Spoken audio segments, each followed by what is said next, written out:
Movie की starting में हमें ग्वेन दिखाई जाती है, यानी कि स्पाइडर वुमन। जब से वो माइल्स से मिली थी उसके बाद से वो भी उसकी बहुत अच्छी दोस्त बन चुकी थी। वो उसे हर समय याद किया करती थी। जब वो माइल्स के डायमेंशन के अंदर गई थी तो उसने अपनी आंखों से देखा था कि कैसे माइल्स ने पीटर पैन को अपनी आंखों के सामने खो दिया था, और उसके बाद में पीटर पैन का अधूरा काम माइल्स ने पूरा किया था। कोलाइडर के कारण डायमेंशन ओपन हुए थे, लेकिन कोलाइडर को ब्लास्ट करने का काम भी माइल्स ने किया था। ये सारी चीजें इस समय ग्वेन के दिमाग में चल रही थी। इसी के कारण वो ड्रम को इतना ज्यादा जोर से बजाती है कि उसके ग्रुप के एक भी मेंबर को समझ नहीं आता कि आखिर ग्वेन करना क्या चाहती है। ग्वेन वहीं पे अपना प्रैक्टिस छोड़ के चली जाती है, क्योंकि उसका मन अपने डायमेंशन में लगता ही नहीं था। उसे हमेशा ऐसा लगा करता था कि शायद वो माइल्स से कभी ना कभी तो जरूर मिलेगी। अब जो ग्वेन का डायमेंशन था, इसके अंदर भी एक पीटर था जो कि ग्वेन का बेस्ट फ्रेंड था, लेकिन वो खुद को एक लूजर समझा करता था। इसी के कारण उसने एक सिरम बनाया, और वही सिरम पीटर को एक बहुत बड़े लिजार्ड मॉन्स्टर के अंदर बदल चुका था। ग्वेन जो कि एक स्पाइडर वुमन थी, अब उसका काम था कि हर मॉन्स्टर को अपने डायमेंशन से दूर रखना। इसी के कारण वो उस बड़े से लिजार्ड मॉन्स्टर से फाइट करती है। वो उसे मार भी देती है, लेकिन बाद में ग्वेन को पता चलता है कि वो तो उसका दोस्त पीटर है। आखिर उसने ऐसा क्यों किया होगा? लेकिन जब तक वो सारी चीजें समझ पाती तब तक पीटर मारा जा चुका था। और इसी समय यहाँ पे कैप्टन आ जाते हैं। ग्वेन के फादर कैप्टन थे और उनका मिशन हमेशा से ही स्पाइडर वुमन को पकड़ने का था। इस बार भी उनकी बेटी उनके हाथ नहीं आती, लेकिन उन्हें इस बात का बहुत दुख होता है कि उनकी बेटी, जिसे वो अभी तक जानती भी नहीं है कि एक स्पाइडर वुमन है, उसका सबसे बेस्ट फ्रेंड यानी कि पीटर मारा जा चुका है। अब ग्वेन अपने डायमेंशन के अंदर और ज्यादा डिप्रेशन में जाने लगी थी। उसे कोई भी चीज अच्छी नहीं लग रही थी, क्योंकि अब तो उसका दोस्त भी मारा जा चुका था। ग्वेन के फादर उससे बात करने आते हैं और कहते हैं कि मैं तुम्हारा दुख समझ सकता हूँ। ग्वेन चाहकर भी नहीं बता पाती कि वो एक स्पाइडर वुमन है, और आप जिसे पकड़ना चाहते हैं शायद वो दुनिया को बचाने का काम कर रही है। ग्वेन स्पाइडर वुमन के बारे में काफी कुछ बताना चाहती थी, लेकिन उसके फादर कभी ये बात सुनना ही नहीं चाहते थे। इसी समय इन दोनों को ही पता चलता है कि शहर के अंदर एक नया मॉन्स्टर आया है, और कैप्टन आपको उस जगह पे जल्दी पहुंचना चाहिए। अब ग्वेन एक स्पाइडर वुमन थी, इसी के कारण वो उस मॉन्स्टर को पकड़ने के लिए बहुत बड़े क्लब में पहुंच जाती है, जहाँ उसे जाने में पता चलता है कि एक वल्चर ने इस डायमेंशन के लोगों पे बहुत बुरी तरीके से अटैक कर दिया है। स्पाइडर वुमन उसके पास पहुंच जाती है और वल्चर को उसके नाम से चिढ़ाने लगती है। वल्चर चिढ़ जाता है और काफी ज्यादा अटैक करने लगता है। स्पाइडर वुमन पूछती है कि आखिर तुम यहाँ कैसे पहुंचे? तो ये वल्चर बताता है कि मैं अपनी दुनिया में चिल कर रहा था, लेकिन मुझे नहीं पता कि मैं आखिर यहाँ पे कैसे आया हूँ। लेकिन अब जब मैं यहाँ पे आ गया हूँ तो मैं यहाँ पे किसी को भी नहीं छोड़ूंगा। ग्वेन जो कि एक बहुत अच्छी स्पाइडर वुमन थी, वो भी इस वल्चर को नहीं संभाल पा रही थी। इसी समय यहाँ स्पाइडर सोसाइटी से मिगेल ओहारा पहुंच जाता है, जो कि स्पाइडर सीक्रेट सोसाइटी का लीडर था। ये 2099 के डायमेंशन से यहाँ पे पहुंचा था और वल्चर से फाइट करने की कोशिश करता है, लेकिन वो भी वल्चर को नहीं पकड़ पाता, जिसके बाद उसे बैकअप की जरूरत थी। और अब बैकअप के अंदर एक और स्पाइडर वुमन आती है जिसका नाम जेसिका था। ये भी सीक्रेट स्पाइडर सोसाइटी की एक मेंबर थी, और अब ये तीनों मिलकर ही उस वल्चर को पकड़ने की कोशिश करते हैं। हमें पता चलता है कि जेसिका प्रेग्नेंट है। ग्वेन को ये तो पता था कि स्पाइडरमैन सिर्फ उसके डायमेंशन में नहीं बल्कि कई सारे डायमेंशन में है, लेकिन उसे ये नहीं पता था कि एक सीक्रेट सोसाइटी भी एग्जिस्ट करती है, जो कि अलग अलग डायमेंशन से आए हुए लोगों को वापस से उन्हीं की दुनिया में भेजती है। यहाँ पे एक बहुत गजब वाला फाइट सीक्वेंस होता है, जिसके अंदर एक हेलीकॉप्टर बाकी के लोगों पे आके गिरने ही वाला था, लेकिन ये सारे स्पाइडरमैन उस हेलीकॉप्टर को रोक लेते हैं। ग्वेन इंजर्ड हो चुकी थी और वो वहाँ से काफी दूर आ चुकी थी, लेकिन अब तक ग्वेन के फादर जो कि कैप्टन थे वो उसे पकड़ लेते हैं और कहते हैं कि अब तुम्हें अपने हाथ ऊपर करने ही पड़ेंगे। आज जाके मेरी इतनी सारी मेहनत काम आई, आखिरकार मैंने तुम्हें पकड़ ही लिया। ग्वेन अपने आप को समझाने की कोशिश करती है कि मैं आखिर स्पाइडर वुमन हूँ जो कि आपके डायमेंशन को बचाने की कोशिश कर रही हूँ। यहाँ पे इतने बड़े बड़े मॉन्स्टर आते हैं और मैं हमेशा आप लोगों को उनसे बचाती हूँ, लेकिन कैप्टन को ये बातें नहीं सुननी थी। वो स्पाइडर वुमन को अरेस्ट करना ही चाहते थे। अब जब स्पाइडर वुमन के अरेस्ट होने का टाइम आता है तो स्पाइडर वुमन खुद की आइडेंटिटी बताती है। वो अपने फादर के सामने अपना मास्क हटाती है और बताती है कि मैं ही स्पाइडर वुमन हूँ, लेकिन फिर भी ग्वेन के फादर जो कि एक कैप्टन है, वो इस चीज को नहीं समझते हैं कि आखिर ग्वेन ने इन सब लोगों के लिए क्या कुछ किया है। वो उसे फिर भी अरेस्ट करना चाहते थे। जेसिका चाहती थी कि ग्वेन एक बहुत अच्छी लड़की है जो कि शायद इनकी सोसाइटी के लिए परफेक्ट मेंबर है। इसी के कारण वो मिगेल को बार बार कहती है कि इसे शायद हमारे साथ ले जाना चाहिए, लेकिन मिगेल पहले इस बात के लिए बिल्कुल भी राजी नहीं था। लेकिन जब वो देखता है कि ग्वेन एक बहुत बड़ी मुसीबत में फंस गई है, अगर वो इस डायमेंशन में रही तो स्पाइडर वुमन होने के बाद भी उसे जेल में रहना पड़ेगा। इसी के कारण मिगेल मान जाता है और अब उसे एक वॉच दी जाती है। ये वॉच अलग अलग डायमेंशंस में जाने के लिए बहुत काम की है। कैप्टन ग्वेन को पकड़ पाते तब तक उन्हें एक शील्ड के अंदर पैक कर दिया गया था, और अब ग्वेन मिगेल और जेसिका के साथ में सीक्रेट सोसाइटी में चली जाती है। जिसके बाद गाइस सीन शिफ्ट हो जाता है हमारे माइल्स के डायमेंशन पे। हमें यहाँ दिखाया जाता है कि माइल्स के पेरेंट्स को स्कूल के अंदर बुला लिया गया था। सेम टाइम पे हमें इस मूवी के विलन से भी इंट्रोड्यूस कराया जाता है, जो कि है द स्पॉट। अब अगर गाइस मैं स्पॉट के नेचर के बारे में बात करूँ तो गाइस ये पढ़ा लिखा स्पाइडरमैन है, जो कि असल में इस वक्त चोरी कर रहा है, क्योंकि उसे पूरी सोसाइटी ने नकार दिया है। अगर गाइस मैं इसे स्टार्टिंग में ही विलन कहूँ तो ये सच में बहुत गलत बात होगी, क्योंकि ये स्पाइडरमैन खुद को बस जिंदा रखने के लिए चोरी कर रहा है। उसे अपने दोस्तों से, फैमिली से, जॉब से, हर जगह से निकाल दिया गया था, और अब उसके पास में चोरी करने के अलावा कोई भी ऑप्शन नहीं था। इस समय तक ये विलन नहीं बना था। उसी समय यहाँ पे माइल्स पहुंच जाता है जिसका नाम स्पॉट है, और जो कि काफी ज्यादा चतकबरा सा लग रहा है। अब यहाँ तो इसे एक डॉग की ब्रीड डैल्मेशियंस कहा जा सकता है, या फिर ऐसी गाय जिसके ऊपर ब्लैक कलर के स्पॉट बने हुए हैं। इस बात से स्पॉट को बहुत ज्यादा गुस्सा आता है और वो खुद के बारे में बताना शुरू करता है कि आखिर वो ऐसा कैसे बन गया। लेकिन माइल्स को स्पॉट को पकड़ना था क्योंकि वो यहाँ पे बहुत ज्यादा प्रॉब्लम क्रिएट कर रहा था। अब इन दोनों के बीच में काफी अच्छी फाइट सीक्वेंस होती रहती है और साथ ही में गाइस कॉमेडी तो पूछिए मत कि कितनी शानदार डबिंग हो रखी है इसमें। साथ ही में अब जब माइल्स आ चुका था तो माइल्स भी अपने बैकग्राउंड के बारे में बताता है कि अब जब उसने कोलाइडर को डिस्ट्रॉय कर दिया था और सारे लोगों को स्पाइडरमैन के एग्जिस्ट होने के बारे में पता चल गया था तो हर कोई उससे एक्सपेक्ट करता है कि माइल्स यहाँ पे आके सबकी जान बचाएगा। लेकिन अब तक भी उसके पेरेंट्स को ये नहीं पता कि माइल्स एक स्पाइडरमैन है। माइल्स हर समय अपनी फ्रेंड यानी कि ग्वेन को याद किया करता है। ग्वेन उसके पास कभी नहीं आ सकती और अंकल एरन जिसे वो इतना प्यार करता था वो भी इस दुनिया में जिंदा नहीं बचे हैं। सेम टाइम पे जब माइल्स स्पॉट से लड़ रहा था तो उसे अपने फादर के भी मैसेज आ रहे थे कि हम तुम्हारे टीचर के सामने बैठे हैं और जितना जल्दी हो सके यहाँ पे पहुंच जाओ। अब गाइस मैं आपको स्पॉट की बॉडी के बारे में बताती हूँ। इसकी बॉडी पे जो ब्लैक ब्लैक कलर के डॉट है असल के अंदर वो पोर्टल्स है। अभी जितने ही छोटे डॉट है उतने ही छोटे छोटे उसके पोर्टल है, यानी कि वो एक अलग डायमेंशन में नहीं जा सकता लेकिन वो एक जगह से दूसरी जगह आराम से टेलीपोर्ट हो सकता है। कैसे तैसे करके माइल्स स्पॉट को पकड़ के एक जगह बांध देता है और कहता है कि मैं तुम्हें जल्दी पकड़ने के लिए वापस आऊंगा। अब माइल्स को अपने स्कूल जाना था। टीचर असल के अंदर उसके रिपोर्ट कार्ड लेके बैठी थी और बताती है उसके पेरेंट्स के सामने कि कौन से सब्जेक्ट में क्या परफॉर्म कर रहा है। माइल्स को यहाँ पे रहना ही नहीं था ब्रुकलिन के अंदर, बल्कि उसे किसी दूसरे शहर के अंदर पढ़ाई के लिए जाना था। वो अपने पेरेंट्स को कोलाइडर के बारे में समझाता है और कहता है कि एक ऐसी यूनिवर्सिटी है जो कि दूसरे डायमेंशन में जाने के लिए रिसर्च कर रही है। अब ये सारी बातें इनके टीचर और पेरेंट्स के पल्ले नहीं पड़ती है। माइल्स कहता है कि मुझे बहुत आगे तक की पढ़ाई करनी है, आप लोग समझ नहीं रहे हैं, मुझे यहाँ से जाने दीजिए। आपस में ये सारी डिस्कशन चल ही रही थी कि आखिर माइल्स को पढ़ाई के लिए कहाँ पे भेजा जाना है। उतनी ही देर में माइल्स के फादर जो कि खुद भी एक कैप्टन ही है, उनके पास में एक कॉल आता है कि यहाँ पे एक चोर चोरी कर रहा है और आपको यहाँ पे जल्द आ जाना चाहिए। इतनी देर में माइल्स को भी पता चल गया था कि स्पॉट यहाँ से भाग गया है। अब पीछे बचती है तो माइल्स की मॉम अकेली, जो कि सबके ऊपर चिल्लाती रहती है कि जब तुम लोगों को यहाँ पे मीटिंग अटेंड करनी ही नहीं होती है तो फिर आखिर मुझे अकेले क्यों फंसा देते हो। माइल्स पहुंच जाता है स्पॉट को पकड़ने के लिए जो कि अब तक यहाँ से छूट चुका था और भागने लगा था। ये एक बहुत बड़ी फैक्ट्री के अंदर पहुंच जाते हैं जहाँ पे माइल्स के फादर भी स्पॉट से फाइट करने के लिए उसके पीछे पीछे लगे हुए थे। बेचारे एक बार तो गिरने ही वाले थे लेकिन फिर भी माइल्स की नजर पड़ जाती है और वो अपने फादर को बचा के एक तरफ ऊपर खड़ा कर देते हैं। इधर स्पॉट जिसके ऊपर कई सारा मलबा गिर गया था लेकिन फिर भी वो अपने होल्स के अंदर से निकल के वापस से बाहर आ जाता है और इस बार इतने बड़े होल के अंदर जाता है कि जहाँ से वो वापस ही नहीं आता। माइल्स के फादर एक तरीके से बहुत ज्यादा उदास थे क्योंकि वो एक कैप्टन थे और उनको सब लोगों को जवाब देना पड़ेगा कि आखिर अगर इतनी बड़ी तोड़फोड़ हुई और कोई मॉन्स्टर यहाँ पे आया तो कैप्टन आखिर क्या कर रहे थे। माइल्स जो कि ये नहीं बता सकता था कि वो उनका बेटा ही है और साथ ही में स्पाइडरमैन ही है, वो बस उन्हें समझाने लगता है कि कोई बात नहीं, इतना किया वो भी बहुत है। माइल्स खुद के बारे में पूछने लगता है कि आखिर आपका एक बेटा भी तो है, वो आखिर आजकल क्या कर रहा है और कैसा है। तो माइल्स के फादर बताते हैं कि वो बहुत अच्छा है, मैं उस पर प्राउड करता हूँ, लेकिन आजकल न जाने वो क्या करना चाहता है, मानो उसके पर लग गए हैं। तो माइल्स जो कि इस समय स्पाइडर बना हुआ है वो खुद ही की तारीफ करते हुए कहता है कि आपके बेटे को जो करना है उसे बस करने दीजिए, वो आपको एक दिन जरूर प्राउड करके दिखाएगा। सेम टाइम पे हमें स्पॉट दिखाया जाता है जो कि इतने सारे स्पॉट्स के बीच में अब खुद के एक सिंगल कलर के अंदर खड़ा था। अब तक उसकी बॉडी से सारे स्पॉट्स निकल गए थे। उसे पता चलता है कि वो जिस भी स्पॉट के अंदर जाएगा वो एक अलग डायमेंशन के अंदर जा सकता है। अब तक स्पॉट बस आसपास की जगह के अंदर ही टेलीपोर्ट कर रहा था लेकिन अब वो डायरेक्ट अलग अलग डायमेंशन में भी जा सकता है। अब यहाँ पे गाइस आप सीन देखिएगा कि स्पॉट टॉयज के डायमेंशन में चला जाता है और वहाँ पे भी स्पाइडरमैन है, साथ ही में वेनम के डायमेंशन में चला जाता है जहाँ पे हम वेनम वाली लेडी को भी देखते हैं। यानी कि स्पॉट अब पहले से भी ज्यादा ताकतवर हो चुका था क्योंकि अब वो अलग अलग डायमेंशंस में अपने आप ही जा सकता था। अब अगर उसे और ज्यादा पावरफुल होना है तो उसे एक और कोलाइडर को ब्लास्ट करना पड़ेगा या फिर जैसे वो कोलाइडर की पावर को अब्सॉर्ब करेगा तो उसके अंदर और ज्यादा पावर्स आ जाएगी, जिसके लिए उसे कोलाइडर वाला डायमेंशन ढूंढना पड़ेगा। और गाइस ये कोलाइडर वाला डायमेंशन था इंडिया या फिर हम कह सकते हैं मुंबईटन, मुंबई प्लस मैनहट्टन। इन टॉयज वाले डायमेंशन के अंदर भी हमें छोटा सा स्पाइडरमैन दिखाया जाता है। आज माइल्स के फादर का बर्थडे था। माइल्स अभी अभी स्पॉट से फाइट करके बस यहाँ से निकल ही रहा था और अपने फादर के लिए केक लेके जाता है जिसके ऊपर उसने अच्छी खासी स्पीच लिखाई हुई थी। इधर कैप्टन यहाँ पे खुद के बर्थडे की स्पीच देने लगते हैं कि वो खुद की वाइफ से कितना ज्यादा प्यार करते हैं, लोगों से कितना ज्यादा प्यार करते हैं। कुछ ही दिनों के अंदर उनका प्रमोशन भी हो जाएगा और वो लोगों को बहुत अच्छे से सर्व करेंगे। साथ ही में वो अपने बेटे पे भी बहुत प्राउड करते हैं। जब ये लोग मिलके माइल्स को ढूंढते हैं तो माइल्स दूर दूर तक भी नहीं था। इस बात से इन दोनों को बहुत गुस्सा आता है और अब जब माइल्स लौट चुका था तो उसे पूछा जाता है कि आखिर तुम करना क्या चाहते हो, जब तुम्हें यहाँ पे रहना चाहिए था तब भी तुम यहाँ पे नहीं हो। माइल्स बेचारा खुद की नजर चुरा के इधर उधर भाग रहा था। माइल्स को फिर से पकड़ लिया जाता है और उसे पूछा जाता है कि आखिर तुम थे कहाँ पे और अब तुम चाहते क्या हो अपनी लाइफ से। माइल्स बस हमेशा यही बताना चाहता है कि वो एक स्पाइडरमैन है और उसकी फैमिली उसे समझे, लेकिन फिर भी वो नहीं बता पाता और उसके पेरेंट्स को लगता है कि वो उनको जवाब दे रहा है। इसी के कारण माइल्स को पनिशमेंट मिलता है कि वो 2 महीने तक घर से बाहर नहीं निकल सकता। माइल्स अपने रूम के अंदर आ जाता है और अपने पुराने दिनों को याद करने लगता है। बुक के अंदर जो ग्वेन की ड्राइंग थी उसे देख रहा था और साथ ही में अपने मस्त सॉन्ग सुन रहा था। इसी समय समय डायमेंशन ओपन होता है और यहाँ पे ग्वेन पहुंच जाती है, जो कि माइल्स के आगे गले लग जाती है और पूछती है कि आखिर तुम कैसे हो। माइल्स भी ग्वेन को देख के बहुत शॉक था। उसे लगा था कि शायद वो ग्वेन से कभी नहीं मिल पाएगा क्योंकि डायमेंशंस तो क्लोज हो चुके हैं। जहाँ पे ग्वेन कहती है कि चलो बाहर चल के आते हैं, तो माइल्स को याद आता है कि उसे तो पनिशमेंट मिली हुई है। तो ग्वेन बताती है कि स्पाइडरमैन को जरूर कोई पनिशमेंट नहीं मिली होगी। अब ये दोनों ही स्पाइडर की फॉर्म में बाहर निकल जाते हैं, खूब इधर उधर घूमते हैं और अपना टाइम काफी अच्छी तरीके से एंजॉय कर रहे थे। इसी समय हम देखते हैं कि ग्वेन ने एक डिवाइस किसी के घर के सामने लगा दिया है और ये घर था गाइस स्पॉट का, यानी कि ग्वेन स्पॉट के ऊपर नजर रख रही है। अब ये दोनों शहर की सबसे ऊंची बिल्डिंग पे आ जाते हैं, जहाँ पे ग्वेन काफी ज्यादा रिलैक्स फील कर रही थी क्योंकि उसे माइल्स के साथ में रहना और उसके साथ में टाइम स्पेंड करना अच्छा लगता है। ग्वेन अपने फादर के बारे में बताती है कि उसके फैमिली के साथ में क्या क्या चल रहा है। यहाँ पे माइल्स भी अपनी फैमिली का बताता है कि आखिर उसकी फैमिली उसके बारे में क्या सोचते हैं। ग्वेन बताती है कि उसके फादर जो कि अभी कैप्टन बन चुके हैं, उसे ग्वेन का स्पाइडर वुमन होने के बारे में पता चल गया है। पीटर जो कि उसका सबसे खास दोस्त था, उसके मरने के बाद में माइल्स से उसका एक दोस्त बना था, लेकिन अब माइल्स से भी वो काफी ज्यादा दूर हो चुकी थी। दूसरी तरफ माइल्स बताता है कि मैं तो अपनी फैमिली को बता ही नहीं सकता कि मैं एक स्पाइडरमैन हूँ। अब ये दोनों ही अपनी फैमिली की पार्टी के अंदर पहुंच जाते हैं, जहाँ पे माइल्स की मॉम को लगता है कि आखिर ये लड़की कौन है और आज से पहले तो हमने इसे कहीं पे भी नहीं देखा। माइल्स और ग्वेन एक साथ में अपना डिनर कर रहे थे और काफी अच्छी तरीके से एंजॉय कर रहे थे। उसी समय माइल्स की मॉम आ जाती है, जो कि ग्वेन को काफी ज्यादा एम्बैरेस कर देती है और कहती है कि ठीक है तुम लोग यहाँ घूमो फिरो, लेकिन मेरे बेटे को मुझसे दूर मत कर देना। बेचारी ग्वेन को काफी ज्यादा एम्बैरेसमेंट होता है और उसके पास में अब तक एक नया मिशन आ भी चुका था और साथ ही में पूछा जाता है कि तुम कहाँ पर हो। ग्वेन इन चीजों को छुपाती है और कहती है कि शायद अब मुझे यहाँ से जाना चाहिए, मैं काफी ज्यादा दूर रहती हूँ। ग्वेन चली जाती है, लेकिन माइल्स को बुरा लगता है कि आखिर उसकी मॉम ने उसे ऐसा क्यों कहा। वो चली गई और आज के बाद तो वो उसे कभी नहीं मिलेगी। लेकिन ग्वेन के जाने के बाद में माइल्स की मॉम यही खड़ी थी, जो कि उससे बोलती है कि ठीक है तुम कहीं पे भी जा सकते हो, लेकिन टाइम से तुम्हें घर पे आना जरूरी है और जब भी आओगे तो अपने साथ में केक लेके आओगे और बहुत सारा टाइम लेके आओगे। असल के अंदर माइल्स को पढ़ाई करने के लिए कहीं और जाना था और माइल्स की मॉम का भी कहना यही था कि तुम आराम से जा सकते हो। माइल्स इन चीजों से बहुत खुश था, अपनी मॉम से हक करता है और कहता है कि मैं जल्दी वापस लौट जाऊंगा। इसी समय माइल्स ग्वेन का पीछा करने लगता है। ग्वेन को ये बात नहीं पता थी कि माइल्स उसके पीछे ही है। ग्वेन इस समय स्पॉट के घर पे पहुंच चुकी थी, लेकिन यहाँ पे स्पॉट था ही नहीं, बल्कि कमरा बिल्कुल खाली था। वो एक डिवाइस लगाती है और पता करती है कि यहाँ पे क्या क्या हुआ था, तो उसे पता चलता है कि स्पॉट ने वो डिवाइस ढूंढ ली थी जिससे कि वो कोलाइडर बना सकता है। सबसे पहले तो वो कोलाइडर बनाता है जिससे कि एक डायमेंशन ओपन होता है और वो उस डायमेंशन के अंदर एंटर कर जाता है, जिसके अंदर शायद उसे नहीं जाना चाहिए था। स्पॉट खुद भी बहुत ज्यादा डरा हुआ था, लेकिन फिर भी उसने उसके अंदर एंट्री ली और वो काफी ज्यादा स्ट्रॉन्ग बन चुका है और अब वो किसी और डायमेंशन में जाकर कोलाइडर को स्टार्ट करने वाला है। इस मिशन पे ग्वेन को जेसिका ने भेजा था, इसी के कारण जेसिका बार बार में ग्वेन से उसकी अपडेट लेने लगती है। साथ ही में जेसिका ग्वेन से पूछती है कि क्या सब कुछ ठीक चल रहा है, तुम अपने दोस्त से भी मिल के आई ना माइल्स से। तब ग्वेन कहती है कि हाँ मैं उससे मिल के आई। तब जेसिका कहती है कि तुम्हें शायद उससे नहीं मिलना चाहिए था, आखिर वो कैसा है। तो ग्वेन कहती है कि हाँ मुझे पता है कि मुझे उससे नहीं मिलना चाहिए था, लेकिन वो मेरा बेस्ट फ्रेंड है और शायद मैं वापस इस डायमेंशन में कभी नहीं आऊंगी, इसी के कारण मैंने उससे मिलना जरूरी समझा। जेसिका कहती है कि तुमने क्या उसे अपने बारे में सब कुछ बता दिया। तो ग्वेन कहती है कि नहीं मैंने अपने बारे में कुछ भी नहीं बताया और ये सारी बातें माइल्स इनविजिबल होके सुन रहा था कि यहाँ पे कुछ तो अलग चल रहा है। ग्वेन चाहती तो थी कि माइल्स भी इन्हें सीक्रेट सोसाइटी के अंदर ज्वाइन करे, लेकिन स्पाइडर सीक्रेट सोसाइटी के अंदर हर कोई एंटर नहीं कर सकता। इसी के कारण ग्वेन जेसिका को स्पॉट के बारे में इन्फॉर्मेशन देती है और वापस से अपने डायमेंशन के अंदर जाने लगती है, पोर्टल को ओपन करके। इस समय ग्वेन माइल्स को काफी ज्यादा याद कर रही थी। माइल्स को भी लगता है कि शायद ये आखिरी टाइम है जब वो आखिरी बार ग्वेन को देख रहा है, लेकिन तभी उसे रियलाइज होता है कि नहीं शायद उसे ग्वेन के पीछे जाना चाहिए और माइल्स भी उसी ओपन पोर्टल के अंदर चला जाता है। ग्वेन असल के अंदर स्पॉट को ढूंढती हुई इंडिया तक पहुंच गई थी, यानी कि मुंबैटन तक। अब यहाँ पे माइल्स भी पीछे पीछे ही था, जो कि ग्वेन को आवाज देता है। तो ग्वेन कहती है कि आखिर तुम यहाँ क्यों आए, यहाँ पे तुम्हें नहीं आना चाहिए था। और अब ये दोनों ही मिलकर स्पॉट को ढूंढने लगते हैं और उसे पकड़ भी लेते हैं, लेकिन स्पॉट था जो कि बार बार में यहाँ से बचता हुआ जा रहा था। जेसिका ने पहले ही ग्वेन को कह दिया था कि तुम जिस भी जगह जा रही हो वहाँ के मेंबर को इन्फॉर्म कर दो। और अब हमें यहाँ पे इंडिया के सुपरमैन से इंट्रोड्यूस कराया जाता है। का नाम था स्पाइडरमैन पवित्र प्रभाकर। अब यहाँ पे पवित्र अपनी स्टोरी के बारे में बताता है कि कैसे जब से उसे ये पावर मिली है तब से उसे बहुत अच्छा लगने लगा है। बस उसे कुछ एक्सरसाइज करनी नहीं पड़ती है, आंटियों के बीच में वो गपशप मारता है, चाय पीता है और जिंदगी मस्त जीता है। अब माइल्स, ग्वेन और पवित्र तीनों मिलके ही स्पॉट को पकड़ने की कोशिश कर रहे थे, लेकिन स्पॉट उस कंपनी के अंदर पहुंच चुका था जहाँ पे कोलाइडर रखा हुआ था। स्पॉट उस कंपनी के अंदर जाके एक सिक्योरिटी शील्ड को एक्टिवेट कर देता है। माइल्स पर सिक्योरिटी शील्ड को नहीं तोड़ पाता और तब जाके माइल्स को एक हॉबी के बारे में पता चलता है। ये एक स्पाइडरमैन पंक है, वो भी एक दूसरे डायमेंशन का ही है, साथ ही में वो भी एक सीक्रेट सोसाइटी का ही मेंबर है, जिसके बारे में माइल्स को कुछ भी नहीं पता। जैसे ही पंक यहाँ पे पहुंच जाता है तो पंक अपनी स्पेशल पावर से उस सिक्योरिटी शील्ड को तोड़ देता है और उसके बाद में अंदर चला जाता है। पंक के पास में एक गिटार था जिसकी वाइब्रेशन काफी ज्यादा स्ट्रॉन्ग थी। अब यहाँ पे पंक की भी थोड़ी बहुत स्टोरी बताई जाती है कि आखिर वो कौन से डायमेंशन से आया है, लेकिन अब तक भी स्पॉट इन सब के ऊपर काफी ज्यादा भारी पड़ रहा था और आखिरकार वो कोलाइडर को भी स्टार्ट कर देता है, जिसके एक्टिवेट होने से उसमें से निकली हुई रेडियो रेडियो वेव्स अब स्पॉट को हद से ज्यादा पावरफुल कर देता है। अब स्पॉट एक और डायमेंशन के अंदर चला जाता है, जिसके अंदर जाने के बाद वो कहता है कि वो माइल्स को कभी नहीं छोड़ेगा, वो माइल्स को बर्बाद करके रख देगा, वो उसे बदला लेने के लिए जरूर आएगा। और इसी के साथ गाइस हमें एक सीन और दिखाया जाता है कि अब स्पॉट की काफी ज्यादा बॉडी ब्लैक हो गई थी, यानी कि जो पोर्टल्स पहले थोड़े थोड़े से थे, अब वो पोर्टल्स बहुत ज्यादा बड़े बड़े हो गए हैं उसकी बॉडी के अंदर से। स्पॉट अब तक यहाँ से चला गया था, लेकिन इन लोगों के फाइट के चक्कर के अंदर जाने से पहले स्पॉट ने उस बिल्डिंग को आधा आधा तोड़ दिया था, क्योंकि वहाँ पे भी एक बड़ा सा पोर्टल ओपन हो गया था। उस बिल्डिंग का बड़ा सा हिस्सा नीचे गिरने वाला था। इसी के कारण अब ये चारों दो की टीम डिवाइड करते हैं कि 2 लोग मिलकर इस बिल्डिंग के टूटे हुए टुकड़े को उठाएंगे और बाकी के 2 नीचे से लोगों को हटाएंगे। ये बड़ा सा बिल्डिंग का एक हिस्सा आके ब्रिज के ऊपर गिरने वाला था। इसी के कारण ब्रिज पे जितनी भी गाड़ियां खड़ी थी वो सब भी नीचे गिरने वाली थी। पवित्र की गर्लफ्रेंड एक बस के अंदर थी, जिसे वो पूरी हिम्मत करके बचाना चाहता था। अब तक ये बात माइल्स को भी पता चल जाती है और वो भी उठ के इसी ब्रिज पे आ जाता है। उसे पता चलता है कि वहाँ पे पवित्र के फादर भी है और वो भी एक कैप्टन ही है, यानी कि हम उन्हें पुलिस वाले भी कह सकते हैं। और अगर ब्रिज टूटा तो उनकी मौत हो जाएगी। माइल्स उन्हें बचाने के लिए भागता है। ग्वेन उसे काफी ज्यादा रोकती है, लेकिन वो ग्वेन की बात नहीं सुनता और जाके पवित्र के फादर को बचा लेता है। इस समय पवित्र अपनी गर्लफ्रेंड को बचा चुका था, यानी कि इस डायमेंशन के सारे लोग अच्छी तरीके से बच चुके थे। और अब यहाँ पे एक बहुत बड़ी प्रॉब्लम होना शुरू हो जाती है। माइल्स ने एक ऐसा काम कर दिया था जो कि उसे नहीं करना चाहिए था। इस डायमेंशन के अंदर एक बहुत बड़ा डायमेंशन ओपन हो जाता है, एक ऐसा ब्लैक होल जिसे शायद बंद करना नामुमकिन है। उसी समय सीक्रेट सोसाइटी के सारे मेंबर यहाँ पे पहुंच जाते हैं। अब माइल्स ने जो गलती कर दी थी उसे ये सीक्रेट सोसाइटी के मेंबर आके ठीक करने लगते हैं। साथ ही में ग्वेन, माइल्स और पंक को अब मिगेल ने सीक्रेट सोसाइटी में बुला लिया था। माइल्स इस बात को सुन के तो बड़ा एक्साइटेड था कि चलो फाइनली मैं आखिर उस जगह पे पहुंचने वाला हूँ जहाँ पे मुझे इन्वाइट नहीं किया गया था या फिर जहाँ पे मुझे इंक्लूड नहीं किया गया था। अब जब ग्वेन माइल्स को लेके उस सीक्रेट सोसाइटी में पहुंच जाती है तो माइल्स का दिमाग खराब हो जाता है, क्योंकि अंदर आने के बाद गाइस यहाँ पे हजारों स्पाइडरमैन थे। हजारों मतलब काफी ज्यादा स्पाइडरमैन, हर तरीके के स्पाइडरमैन। अगर इस सीन को रोक के देखा जाएगा तो आपको समझ में आएगा, क्योंकि ये चीजें ट्रेलर के अंदर भी थी और हम लोग कॉमिक के अंदर एक एक स्पाइडरमैन के बारे में अच्छी तरीके से जानते हैं। माइल्स को काफी ज्यादा बुरा लगता है कि आखिर उसे सोसाइटी का मेंबर क्यों नहीं बनाया गया है, वो भी इसके लिए एलिजिबल है। जिसके बाद उसे कई सारी ऐसी शील्ड दिखाई देती है जिसके अंदर दूसरे डायमेंशन के अंदर लोगों को रखा गया है। तो ग्वेन यहाँ पे बताती है कि ये वो सारे लोग हैं जो कि दूसरे डायमेंशन से आके यहाँ पे अटक गए हैं। कुछ लोग बुरे हैं तो कुछ लोग अच्छे हैं। सीक्रेट सोसाइटी का यही काम है। यहाँ पे एक ऐसी डिवाइस रखी गई है जो कि दूसरे डायमेंशन से आए हुए लोगों को उनके डीएनए चेक करके उन्हीं के डायमेंशन में वापस भेज देती है। अब तक ग्वेन माइल्स को लेके मिगेल के पास तक पहुंच चुकी थी। मिगेल जो कि 2099 के डायमेंशन से बिलोंग करता था, वो खुद को अपने आप हील भी कर सकता था और अब वो पहली बार माइल्स से मिलने के लिए आता है। यहाँ पे हमें मिगेल का भी पास्ट दिखाया जाता है कि कैसे एक उसकी भी फैमिली थी जो कि इस समय अब उसके साथ में नहीं है। ग्वेन को अच्छी तरीके से पता था कि माइल्स ने एक बहुत बड़ी गड़बड़ कर दी है, जिसके बारे में अब मिगेल उन्हें अच्छा खासा सुनाने वाला है। मिगेल नीचे आने के बाद में माइल्स के ऊपर चिल्लाता है कि आखिर तुम्हें पता भी है कि तुमने क्या गलत काम किया है। वो ग्वेन को कहता है कि तुम्हें तो अच्छी तरीके से पता था ना कि तुम्हें ये नहीं करना है, तो फिर आखिर तुमने ऐसा कैसे होने दिया। वो पंक को भी कहता है कि तुमसे तो मैं बाद में बात करूंगा। माइल्स को तो पता ही नहीं था कि आखिर उसने किया क्या है। इतनी ही देर में यहाँ पे पीटर बी पार्कर आ जाता है। पीटर बी पार्कर वो गाइस हमने फर्स्ट मूवी के अंदर भी देखा था, जो कि दूसरे डायमेंशन से आया था। उस समय पीटर बी पार्कर की हालत काफी ज्यादा खराब थी। उसने वापस से वर्कआउट करके खुद को अच्छी तरीके से फिट कर लिया था। इस मूवी के अंदर पीटर बी पार्कर की एक बेटी भी हो गई है। पीटर आते ही माइल्स का ध्यान इधर उधर कर देता है। वो कहता है कि देखो मेरी बेटी की पिक्चर्स देखो, वो कितनी प्यारी है। लेकिन मिगेल इन सारी बातों से दूर अब माइल्स को समझाने लगता है कि आखिर इस सोसाइटी का काम क्या है, यहाँ पे जितने भी स्पाइडरमैन है उन सबको क्यों बुलाया गया है। वो समझाने लगता है कि ये सब कुछ एक बहुत बड़ा कैनन इवेंट है। तो माइल्स पूछता है कि आखिर एक कैनन इवेंट क्या है। तब यहाँ पे मिगेल बताने लगता है कि यहाँ पे हजारों डायमेंशन है और यहाँ पे हजारों स्पाइडरमैन भी है। हर डायमेंशन का एक पर्टिकुलर स्पाइडरमैन, एक डायमेंशन के अंदर 2 स्पाइडरमैन नहीं हो सकते हैं। साथ ही में जितने भी स्पाइडरमैन है वो सारे स्पाइडरमैन एक दूसरे से जुड़े हुए हैं। इसी समय यहाँ पे हर एक स्पाइडरमैन की अपनी अपनी अच्छी और बुरी यादें उसके सामने आ जाती है। इसके अंदर जितने भी कट्स लगे हुए थे ये सब कुछ ही कैनन इवेंट थे, जो कि होना कंपलसरी है। अगर ये कैनन इवेंट किसी भी स्पाइडरमैन की लाइफ में नहीं हुए तो इसका मतलब है कि उनके लाइफ के अंदर ग्लिचेस आ सकते हैं, यानी कि उनकी पूरी दुनिया इससे बर्बाद भी हो सकती है। अगर उनकी लाइफ में कोई इवेंट लिखा हुआ है कि उनके साथ में ये होना ही है तो वो होके ही रहेगा। अगर उसे कोई भी बदल देगा तो इसका मतलब है कि उनका पूरा डायमेंशन बिगड़ सकता है। माइल्स को ये बातें पता ही नहीं थी और आज से पहले उसे ये बातें किसी ने बताई भी नहीं थी। माइल्स को पता चलता है कि पीटर बी पार्कर ने, ग्वेन ने, जेसिका ने, मिगेल ने, पंक ने, सब ने अपने किसी न किसी खास मेंबर को खोया है। इवन हमें पता है कि माइल्स ने भी अपने फेवरेट अंकल एरन को खोया है। लेकिन बात यहीं पे खत्म नहीं होती है। बात यहाँ पे आती है कि इन सब ने अपने अपने कैप्टन्स को खोया है, यानी कि माइल्स के ऊपर भी सेम बात आएगी। आगे आने वाले टाइम के अंदर माइल्स के फादर जो कि एक कैप्टन बनने वाले हैं, उनकी डेथ होना पहले से तय थी। असल के अंदर ये सारी गड़बड़ तब चालू हुई जब मुंबैटन के अंदर जाके उसने पवित्र के फादर को यानी कि कैप्टन को बचाया, जिनकी मौत पहले से ही लिखी हुई थी। इसी के कारण ग्वेन माइल्स को रोक रही थी थी, लेकिन माइल्स नहीं रुका। इसी चक्कर के अंदर मुंबैटन के अंदर एक बहुत बड़ा पोर्टल ओपन हो गया। उस पोर्टल के ओपन होने के कारण वहाँ का सारा डायमेंशन पूरी तरीके से बिगड़ गया। हालांकि सीक्रेट सोसाइटी के स्पाइडरमैन उस गड़बड़ को ठीक करने की कोशिश कर रहे हैं, तब माइल्स का कहना था कि आखिर हम इस चीज को रोक क्यों नहीं सकते हैं, हम ऐसे ही अपनी आंखों के सामने अपने लोगों को मरने नहीं दे सकते हैं। तो मिगेल बताता है कि मैंने भी इन चीजों को रोकने की बहुत कोशिश करी, लेकिन जब जब मैंने इन चीजों को रोकने की कोशिश करी चीजें और ज्यादा बिगड़ती गई। मेरे डायमेंशन के अंदर मेरी पूरी फैमिली बर्बाद हो चुकी थी और मैं मर गया था। इसी के कारण मैं दूसरे डायमेंशन में गया, जिस डायमेंशन से मेरा दुश्मन आया था। उस डायमेंशन के अंदर अभी भी मेरी फैमिली एग्जिस्ट करती थी और मैंने वहीं पे जाके अपना रोल प्ले किया, लेकिन कुछ ही टाइम के अंदर वो डायमेंशन भी पूरी तरीके से बर्बाद हो गया। इसी के कारण मिगेल माइल्स को कहता है कि तुम्हें ये सब चीजें नहीं करनी चाहिए थी। और अब जब माइल्स को पता चलता है कि उसके फादर भी नहीं बचेंगे, यानी कि उसके फादर का मरना भी तय है और ये चीज माइल्स को समझ लेनी चाहिए, तो माइल्स हद से ज्यादा गुस्सा हो जाता है और भड़क जाता है कि आप लोग पागल हो क्या? आप लोगों को नहीं समझ में आ रहा कि मैं अपने फादर को अपने आंखों के सामने कैसे मरने दूंगा? मैं इन चीजों को रोक सकता हूँ। तो मिगेल कहता है कि तुम इन चीजों को नहीं रोक सकते हो, ये चीजें होके ही रहेगी। स्पाइडरमैन का मतलब ही कुर्बानी देना है। एक स्पाइडरमैन बिना कुर्बानी दिए स्पाइडरमैन बनता ही नहीं है। माइल्स का कहना था कि वो दोनों चीजों को बचा सकता है, अपने फादर को भी और अपने डायमेंशन को बर्बाद होने से भी, लेकिन मिगेल इन बातों को नहीं समझता है। और अब टाइम था जब सब मिलकर माइल्स को समझाने लगते हैं। इसी के कारण उसे एक प्रोटेक्टिव शील्ड के अंदर डाल दिया जाता है ताकि माइल्स 2 दिन तक यहाँ से बाहर ना निकले। अगर माइल्स यहाँ से बाहर निकला और उसने अपने फादर के मरने के इवेंट को रोक लिया तो वहाँ का डायमेंशन भी पूरी तरीके से डिस्ट्रॉय हो जाएगा, लेकिन माइल्स अपने फादर को मरता हुआ नहीं देख सकता था। इसी के कारण उसने उस प्रोटेक्टिव शील्ड को पूरी तरीके से तोड़ने की कोशिश करी। वो शील्ड को तोड़ देता है और अब जाके यहाँ पे हमें पता चलता है कि सारे स्पाइडरमैन जो माइल्स के पीछे पड़े थे। मिगेल ने हर एक स्पाइडरमैन को ऑर्डर दिया था माइल्स को पकड़ने के लिए। माइल्स भी कम स्ट्रॉन्ग नहीं था, माइल्स के पास में भी बहुत ज्यादा पावर्स थी। वो वहाँ से फुल स्पीड में भागने लगता है। इसके बाद में अब हमें यहाँ पे और अलग अलग स्पाइडरमैन के बारे में पता चलता है, यानी कि horse Spiderman, mobile phone Spiderman, T rex Spiderman, cat Spiderman, ninja Spiderman, vampire Spiderman, bat Spiderman, कई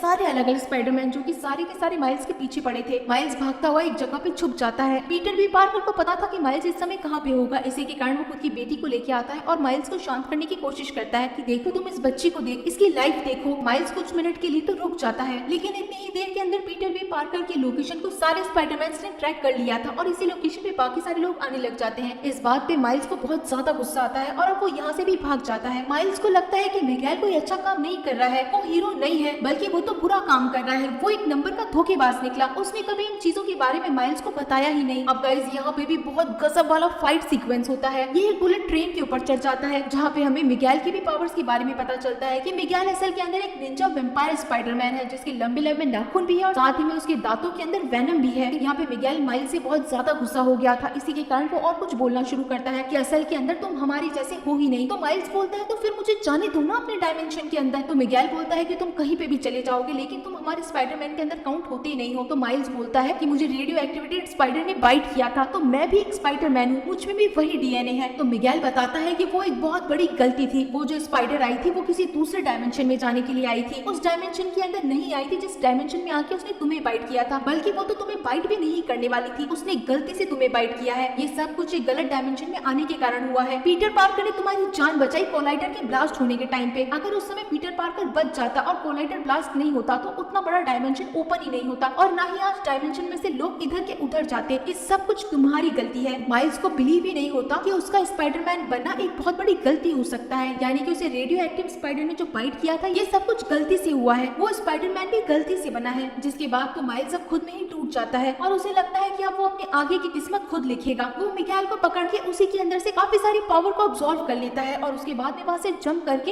इनविजिबल हो जाता है। कोई भी उसे नहीं पकड़ पाता। वो वापस से स्टेशन पे जाता है और उसके बाद में इनविजिबल होने के कारण ही उस बड़े से डिवाइस के अंदर खुद के डीएनए को भी दे देता है, जिसके बाद में वो डिवाइस अपने आप स्टार्ट हो जाती है। असल के अंदर उसे स्टार्ट माइल्स नहीं किया था। सब लोग माइल्स को ढूंढने लगते हैं, माइल्स को कोई भी नहीं पकड़ पाता। इतनी देर के अंदर वो उस डिवाइस के अंदर खड़ा हो जाता है क्योंकि उसे अपने डायमेंशन के अंदर जाना था, उसे वापस से अपने घर पे जाना था और अपने फादर को बचाना था। कुछ ही देर के अंदर वो डिवाइस अपना काम पूरा कर देती है और माइल्स के डीएनए को स्कैन करके उसे अपने डायमेंशन के अंदर भेज देती है। यहाँ पे जितने भी स्पाइडरमैन खड़े थे वो कुछ भी नहीं कर पाते। मिगेल को बहुत गुस्सा आता है और वो ग्वेन के ऊपर चिल्लाता है कि ये सारी तुम्हारी गलती है, अगर तुम उसे पकड़ लेती या फिर तुम उससे कभी मिलती ही नहीं तो ये सब कुछ होता ही नहीं। आज तुम्हारे चक्कर के अंदर चीजें और ज्यादा बढ़ जाएगी। अब ग्वेन को अपने काम से हटा दिया जाता है, यानी कि उसे सीक्रेट सोसाइटी से हटा दिया जाता है। उससे अब उसकी स्पेशल वॉच भी ले ली जाती है और उसे अपने घर भेज दिया जाता है। बाकी सारे भी स्पाइडरमैन अपना अपना काम करने लग जाते हैं। यहाँ एक तरफ पीटर भी पार्कर अपने घर पहुंच गया था, वहीं दूसरी तरफ मिगेल को भी समझ नहीं आ रहा था कि अब आखिर उसे करना क्या है। पीटर भी पार्कर अपने घर पहुंच के अपनी बेटी के साथ में बहुत खुश था, जहाँ पे उसकी वाइफ भी आके उससे मिलती है। लेकिन पीटर भी पार्कर के मन ही मन में तो चल ही रहा था कि आखिर माइल्स के साथ में कुछ अच्छा नहीं हुआ और आगे आने वाला टाइम भी बद से बदतर होने वाला है। अब जब ग्वेन को अपने डायमेंशन के अंदर भेज दिया गया था तो वो वापस से अपने घर आ जाती है। उसे अच्छी तरीके से पता था कि अगर उसके फादर उससे मिले, जो कि एक कैप्टन बन चुके हैं, वो उसे अरेस्ट कर लेंगे। लेकिन ग्वेन इस चीज से बिल्कुल भी नहीं डरती है और वो अपने फादर से मिलने के लिए जाती है और कहती है कि आपकी कैसी हालत हो गई है। तो ग्वेन के फादर बताते हैं कि अब मैं अकेला रहता हूँ और अब मैं समझ चुका हूँ तुमने मेरे लिए और इस दुनिया के लिए क्या कुछ किया है। अब मैं तुम्हें अरेस्ट नहीं कर सकता, जबकि ग्वेन खुद को अरेस्ट करवाने ही आई थी। ग्वेन के फादर कहते हैं कि मैं तुम्हारे लिए कुछ भी कर सकता हूँ, इवन मैंने खुद की जॉब भी छोड़ दी है। इसी समय ग्वेन को क्लिक होता है कि अगर उसके फादर ने जॉब ही छोड़ दी, इसका मतलब वो कैप्टन कभी बनेंगे ही नहीं। ग्वेन तो फिर भी स्पाइडर वुमन रहेगी। इसका मतलब है कि इस डायमेंशन के अंदर कैप्टन की मौत होगी ही नहीं, यानी कि डेस्टिनी को बदला जा सकता है। एक तरफ वो खुद के फादर के गले मिलती है, वहीं भी दूसरी तरफ वो अपने फादर को कह के जाती है कि मैं वापस जरूर आऊंगी। वो पीटर भी पार्कर से मिलने के लिए निकल जाती है। दूसरी तरफ हम बाकी सारे स्पाइडरमैन को देखते हैं जो कि माइल्स को ढूंढते हुए उसके डायमेंशन में पहुंच चुके थे। माइल्स अब तक यहाँ पे अपने घर पहुंच चुका था। ये था अर्थ 42, जहाँ पे उस समय सिर्फ इसकी मॉम ही थी। माइल्स आते ही अपने घर पे अपनी मॉम के गले लग जाता है और अपनी मॉम को सब कुछ समझाने लगता है कि मॉम मैं आपको बहुत कुछ बताना चाहता हूँ, लेकिन अब तक भी मैं आपको नहीं बता पाया। माइल्स की मॉम कहती है कि हाँ बताओ, आखिर तुम मुझे क्या बताना चाहते हो। माइल्स सब कुछ बक देता है कि मैं एक स्पाइडरमैन हूँ, मैंने दुनिया को बचाया है, मुझे एक रेडियो एक्टिव स्पाइडर ने बाइट किया था। उसके बाद में मैं एक ऐसी सीक्रेट सोसाइटी में गया जहाँ पे काफी सारे स्पाइडरमैन थे जो कि बहुत अच्छे काम करते हैं। मैंने बहुत सारी चीजें सीखी। माइल्स की मॉम को लगता है कि माइल्स को आखिर क्या हो गया है, क्या ये फालतू की बातें कर रहा है। आखिर जो भी हुआ होगा कोई बात नहीं, बच्चा है और समझ जाएगा। अब तक यहाँ पे ग्वेन भी माइल्स के घर पे पहुंच चुकी थी और उसे वो चोरी छुपे देख रही थी। माइल्स को कुछ चीजें गलत लग रही थी, उसे कुछ चीजें चेंज लग रही थी। इसी समय माइल्स के सामने उसके अंकल एरन आ जाते हैं। अंकल एरन को देख के वो बहुत ज्यादा शॉक हो गया था, क्योंकि हम लोगों को पता है कि अंकल एरन तो लास्ट मूवी के अंदर ही मर गए थे, यानी कि माइल्स के डायमेंशन के अंदर तो अंकल एरन थे ही नहीं, तो आखिर वो यहाँ पे कैसे आए। ये अर्थ 42 तो था, लेकिन ये डायमेंशन बदल गया था। इस डायमेंशन के अंदर अंकल एरन जिंदा है, वो अभी भी एक प्रॉलर ही है, यानी कि एक तरीके से हम कह सकते हैं कि वो एक विलन ही है जो कि इस डायमेंशन के लोगों को बहुत परेशान करते हैं। अंकल एरन माइल्स को कहते हैं कि मुझे तुमसे कुछ सीक्रेटली बात करनी है, तुम्हें मेरे साथ में ऊपर चलना पड़ेगा। जब माइल्स टेरेस पे आके देखता है तब उसके होश उड़ जाते हैं, क्योंकि इस डायमेंशन के अंदर तो माइल्स के फादर मर चुके हैं। ये डायमेंशन ही पूरी तरीके से अलग है, वो किसी गलत डायमेंशन के अंदर पहुंच गया है। उसे अपने डायमेंशन के अंदर होना चाहिए था और उसे अपने पेरेंट्स की जान बचानी चाहिए थी। दूसरी तरफ हमें पता चलता है कि ग्वेन इस समय माइल्स के ओरिजिनल डायमेंशन में पहुंची है, जहाँ पे माइल्स के पेरेंट्स अभी भी उसका वेट ही कर रहे हैं। वो माइल्स के पेरेंट्स के पास जाती है और कहती है कि आपका बेटा आपसे बहुत ज्यादा प्यार करता है। माइल्स की मॉम पूछती है कि आखिर माइल्स कहाँ पर है, तो ग्वेन कहती है कि मुझे अभी तो नहीं पता कि वो कहाँ पर है, लेकिन वो जल्दी यहाँ पे पहुंच जाएगा। आप बिलीव करिए कि आप उस पर बहुत प्राउड करेंगे और वो भी आपसे बहुत प्यार करता है। ये सारी बातें जेसिका देख रही थी कि कैसे ग्वेन माइल्स की फैमिली से मिलने के लिए गया है। अब जब ग्वेन को पता चल गया था कि माइल्स इस डायमेंशन के अंदर नहीं है, तो वो बाकी सबसे मदद लेने के लिए जाती है। दूसरी तरफ हम देखते हैं कि माइल्स को उसके अंकल एरन ने पकड़ लिया है, क्योंकि वो जानते हैं कि ये इनका माइल्स है ही नहीं। एरन जो कि एक प्रॉलर था, वो इस वाले माइल्स को नुकसान पहुंचाना चाहता था। वो अपने हाथ के अंदर एक ग्लव्स पहन लेता है और उसके बाद में यहाँ पे एक नए मेंबर की एंट्री होती है। गाइस आप लोग बिलीव नहीं करेंगे कि ये और कोई नहीं बल्कि फ्यूचर से आया हुआ माइल्स मोरालेस है। माइल्स के तो खुद के होश उड़ गए थे कि आखिर वो किस डायमेंशन के अंदर पहुंच गया, जहाँ पे उसी का फ्यूचर उसके सामने खड़ा है। वो कहता है कि हमें हमारे डैड को बचाना है जो कि इस समय जिंदा है। तो फ्यूचर वाला माइल्स कहता है कि कौन से डैड, किसके डैड, वो तुम्हारे डैड होंगे, मेरे डैड नहीं है वो। अब गाइस ये वो वाला डायमेंशन है जिसके अंदर कभी रेडियो एक्टिव स्पाइडर आई ही नहीं। अब जब उस रेडियो एक्टिव स्पाइडर ने किसी को बाइट ही नहीं किया, तो इस डायमेंशन के अंदर कोई स्पाइडरमैन है ही नहीं, यानी कि कोई हीरो है ही नहीं, है तो सिर्फ और सिर्फ विलन है। अंकल एरन जो कि एक ट्रॉलर यानी कि एक विलन थे, उन्होंने माइल्स मोरालेस को भी वही बना दिया है। सेम टाइम पे हम स्पॉट को देखते हैं जिसके अंदर हद से ज्यादा पावर्स आ चुकी थी। स्टार्टिंग के अंदर हमने देखा था कि स्पॉट के अंदर ओनली छोटे छोटे से ब्लैक स्पॉट हैं, लेकिन इस बार स्पॉट पूरी तरीके से ब्लैक हो गया था और उसके अंदर सिर्फ छोटे छोटे से व्हाइट स्पॉट हैं, यानी कि माइल्स के पास में एक नहीं बल्कि दो